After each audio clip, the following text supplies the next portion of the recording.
Where is the state of the industry? You've been doing this a minute. It's not your first rodeo. And you described it as like you're seeing stuff you haven't seen before. When we went out to fundraise, which was in the beginning of this year, to try to raise money for the idea we had, and everyone loved the idea we had, we went to Dice, which is an area that you go, it's where all executives go to summit. And then we went to GDC.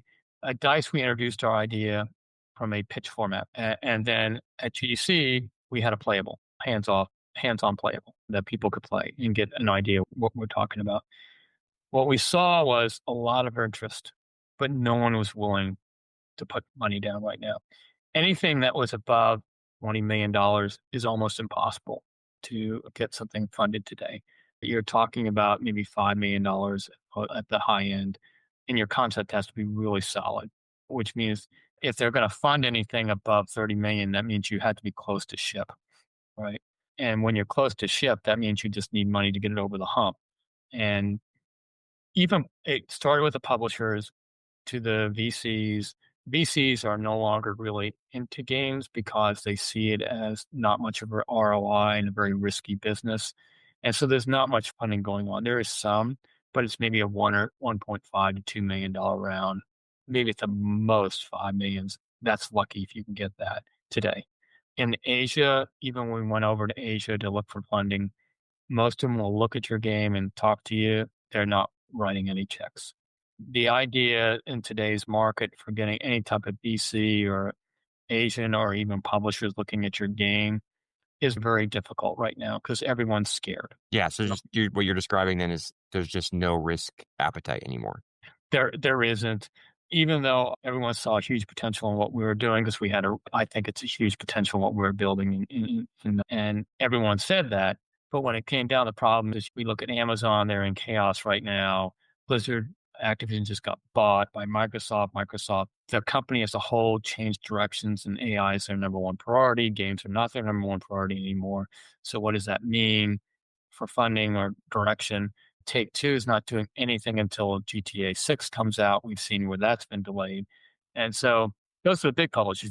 And the smaller publishers out there in Europe, one of the things we found out was if you're a US or a North American developer, they really don't want to invest a whole team in North America. And the reason is because of costs.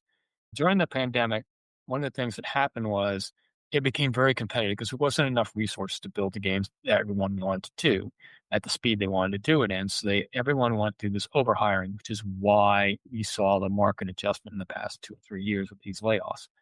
The other thing is the salaries went up by 40% or more, base salaries. And that's huge. That runs your run rate way up. It increases your risk, your return on investment.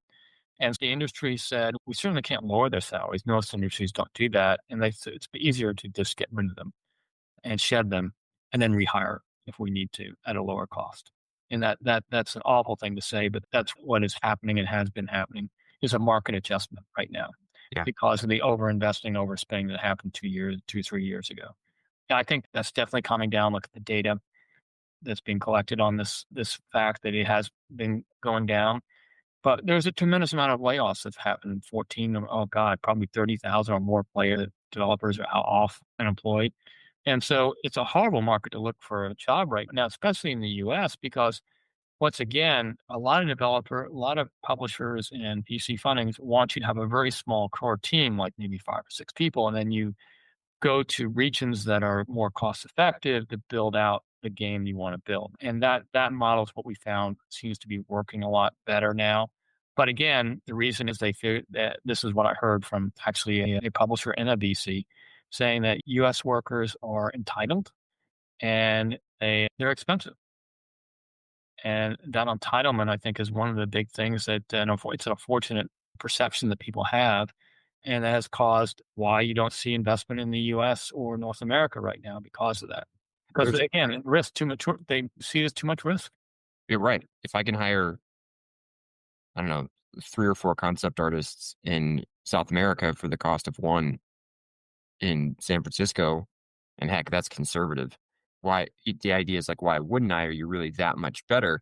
And for a long time, I think the answer was based on outcomes. Yeah, we are that much better, right? We have that much more experience, but that almost related to the democratization of the tools and the broadening of the global footprint of gaming, that's less and less true over time. And That there, US should be here. In North America titles, the people developing North American yeah, game were the standard, right? Everyone looked yeah, at. So is Japanese and North America, pretty much, right? Japanese in North America. Yep. What's happened is Europe is now very close to us, and so is China.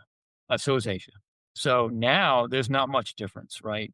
And because the target audience doesn't care much about graphic quality, but game quality, you're going to see, oh, that is what's happening right now. Is why would I want to pay 3x or 4x the cost of development when I can do it elsewhere and have very similar quality enough that you don't really can't tell. And so that is really that is hurt, especially in North America right now. Mhm. And studios, you see where you see the targeting, you see where a lot of layoffs are occurring. And China is going to be huge.